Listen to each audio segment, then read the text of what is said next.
जो साथी उधर खड़े हैं, मैं निवेदन करूंगा थोड़ा पास में आए भाई। बहुत महत्वपूर्ण बात आपसे करने जा रहा हूं मैं। जो साथी इस मंच से दूर खड़े हैं, मैं आपसे निवेदन करता हूं 2 मिनट के लिए पास आ जाएं। बहुत ही महत्वपूर्ण बात मैं आपके सामने रखने जा रहा हूं, और ये बात वो है जो सदियों से आती है। ये बात 3000 साल पुरानी है, ये अभी की बात नहीं है। मैं आप सभी से एक निवेदन करना चाहता हूं कि जो साथी आप यहां पर जो प्रतियोगिता देंगे,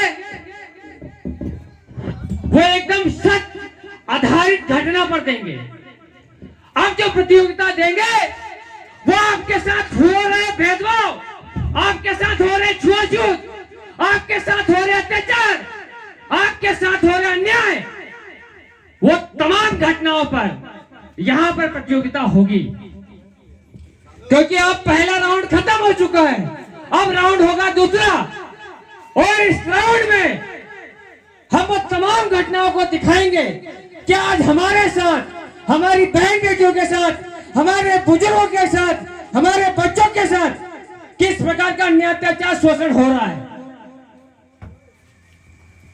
आजादी के 80 साल के बाद भी हमारा समाज किस दुविधा में फंसा हुआ है, और हमें उस दुविधा से कैसे बाहर निकलना है, वो तमाम बातें आपके सामने प्रस्तुत होगी। आज हमारे महिलाओं के साथ किस प्रकार अन्याय अत्याचार होता है, हमारे बुजुर्गों का किस प्रकार अपमान होता है, और हमारे लोगों के साथ किस प्रकार भेदभाव होता है, वो तमाम घटनाओं के सामने आपको यहां पर रूबरू किया जाएगा। पहला राउंड आपका खत्म हुआ, लेकिन दूसरे राउंड में डॉक्टर बाबा साहब के विचारों के, डॉक्टर बाबा साहब के सपनों पर, हमारे महापुरुषों के विचारों पर प्रकाश डाला जाएगा। और बाबा साहब और यहाँ के तमाम महापुरुष, हमारे बुजुर्ग क्या चाहते थे, उनके सपनों को साकार करने की बात की जाएगी। हमारे महापुरुषों ने क्या बलिदान दिया है, क्या संघर्ष किया है, हमारे महापुरुषों ने कितना खून बहाया है, वो आपके सामने बताया जाएगा। डॉक्टर बाबा साहब ने 4 बच्चों की बलिदान दिया है, वो आपको सामने बताया जाएगा। मैं सभी से निवेदन करूंगा, आप जो प्रतियोगिता होगी वो आप बड़े ध्यान से समझे। इसको समझना होगा, तभी जाकर हमारा विकास होगा।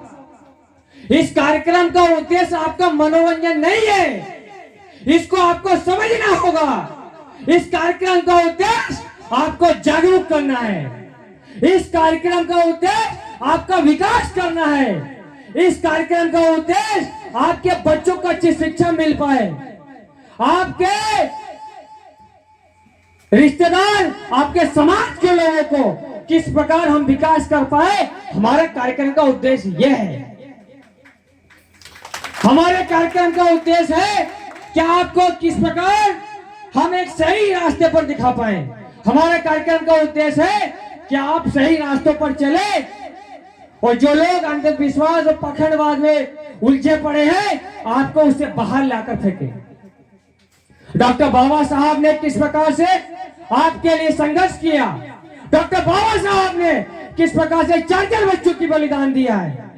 अगर आपके पेट में दर्द होता है, आप डॉक्टर के पास जाते हैं, लेकिन वो महान पुरुष जिसने देश के संविधान लिखा, उसके 4 बच्चे इस देश से चले गए, लेकिन वो इस देश के वो तमाम दलित, पिछड़े, वो तमाम वंचित लोग, वो तमाम जिनके अधिकार के लिए कोई बात नहीं करता, वो अधिकारों की बात यहाँ पर की जाएगी।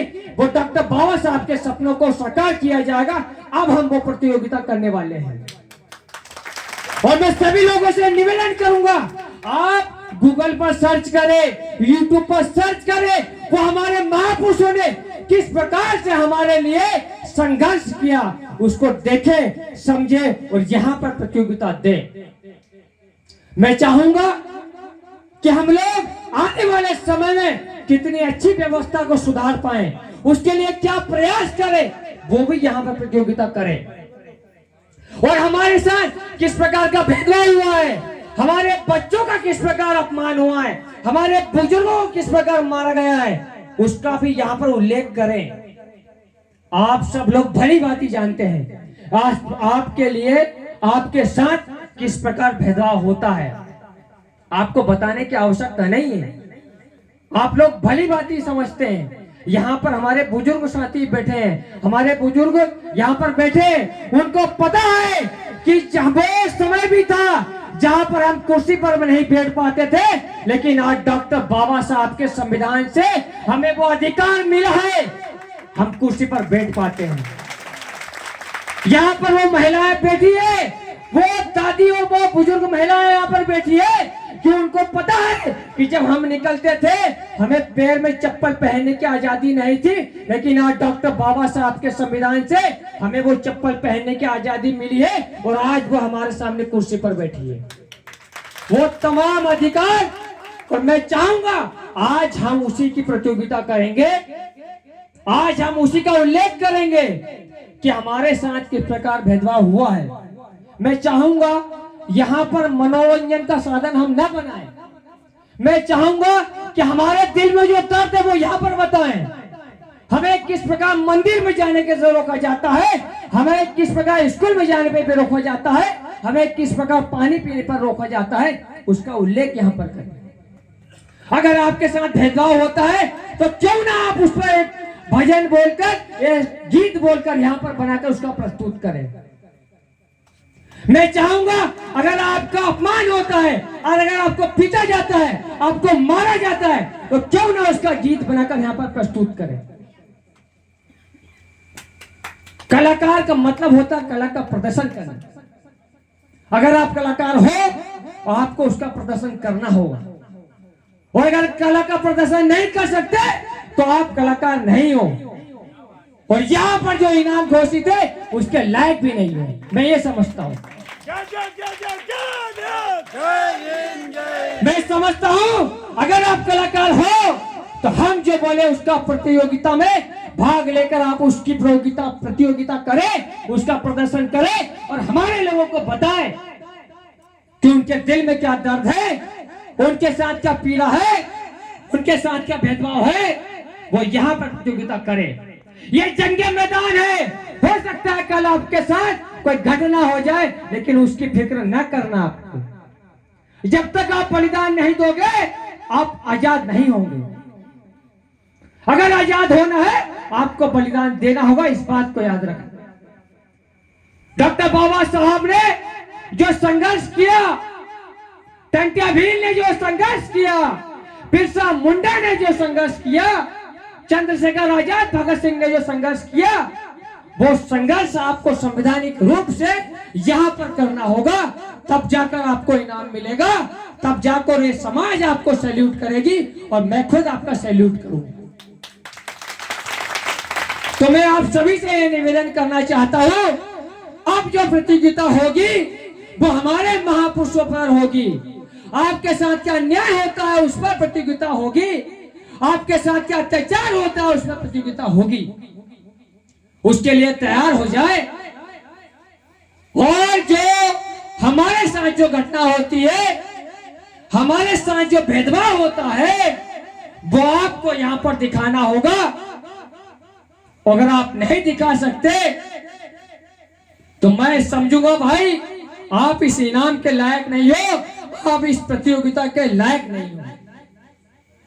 जो सच्चाई उसी को दिखाएंगे ना भाई। जो हमारे साथ जो घटना होती है, अगर हमारे साथ कोई अपमान होता है, हमारे साथ कोई भेदभाव होता है, हम तो वही दिखा रहे। अगर कोई शासन प्रशासन का व्यक्ति आता है तो सबसे पहले मैं खड़ा होऊंगा, इस बात को याद रखना। अगर कोई अधिकारी आपसे बात करता है तो सबसे पहले मुझे आगे खड़े कर देना, मैं सबसे आगे खड़ा हूं। मैं हर उस लड़ाई को लड़ने के लिए तैयार हूं जो आपके साथ अन्याय अत्याचार होता है। तो मैं आप सभी से हाथ जोड़ के ये निवेदन करता हूं कि अब जो निर्णायक समिति आपको बोलेगी उस पर आपको प्रतियोगिता करना है, और असली जीत वही है जब तक आप अपने अधिकारों के लिए नहीं बोल सकते, मैं नहीं समझता कि आप इस समाज के लिए कुछ कर सकते हो। आपको इस समाज के लिए, अपने अधिकार के लिए बोलना होगा। अपने आप को तैयार करें। मैं ज्यादा समय न लेते हुए अपनी बात खत्म करता हूं और बस यही निवेदन करता हूं कि हमारे संतों गुरुओं महापुरुषों की जो बात है उस पर आपको प्रतियोगिता करना है। आपके साथ हुए अन्याय अत्याचार पर आपको प्रतियोगिता करना है और वो दुनिया को दिखाना है। यहाँ पर आप जो प्रतियोगिता होगी वो पूरे देश में जाएगी, मेरा वादा है। लेकिन जो सच्ची घटना है उस पर आपको अपना गीत और अपनी प्रस्तुति देना होगा।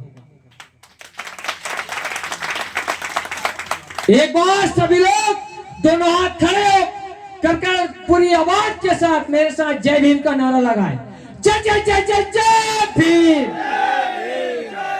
मैं पुनः निवेदन कर रहा हूं, जिन लोग ने हाथ खड़े नहीं करे, शायद अगर वो इस लड़ाई से डरते हैं तो वो अलग बात हो गई, लेकिन इस लड़ाई में अगर अपना हिस्सा उपस्थित करना चाहते दोनों हाथ खड़ा करके जय जय जय जय जय भीम,